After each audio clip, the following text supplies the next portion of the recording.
শান্ত হৃদয় সবারই একই কথা, ফ্যাসিলিটি চাই বিশ্বমানের। ভারতের পিচের মতো পিচ চাই, কিন্তু বাস্তবতা কি বলে? মিরপুরে আদৌ কি স্পোর্টিং উইকেট করা সম্ভব? কিংবা যদি সম্ভবই না হয় তাহলে বিকল্প কি?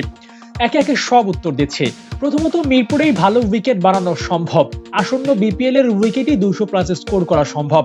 যে পিচে টি-20তে 200 হবে, ওয়ানডেতে চাইলে 300 খেলা সম্ভব। তবে 300 রান আধুনিক ক্রিকেটে সেফ না, এজন্য 350+ রান করার অভ্যাস থাকলে ভালো কিছু করা সম্ভব।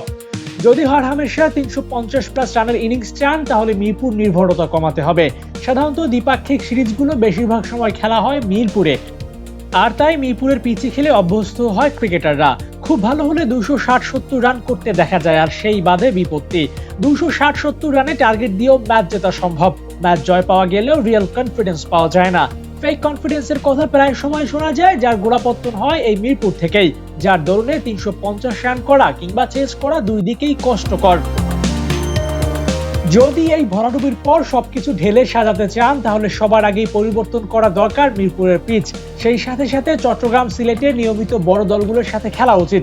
স্কিল বাড়ানোর পাশাপাশি অভ্যাসও তৈরি করা উচিত। গত ম্যাচে অস্ট্রেলিয়ার বিপক্ষে আরামসে 350 রান করা যেত, কিন্তু সেই ইনিংস থেমেছে 310-এর আগে।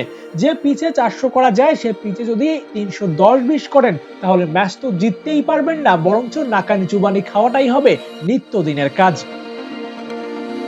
ব্যাটারদের জন্য স্পোর্টিং উইকেট যেমনটা দরকার, বোলারদের জন্য এর প্রয়োজনীয়তাও কম না। ভালো পিচে ডিফেন্ড করার মানসিকতা তৈরি করার এটাই সময়।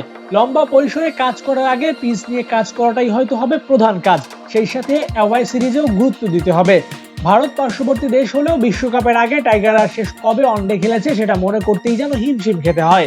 ভারত, অস্ট্রেলিয়া, ইংল্যান্ড, নিউজিল্যান্ডের মতো দলগুলোর বিপক্ষে রীতিমতো খেলার সুযোগ পেলে শান্ত তাসকিনদের আমূল পরিবর্তন হবে বলে আশা করা যায়। Abu Naim, sports Times.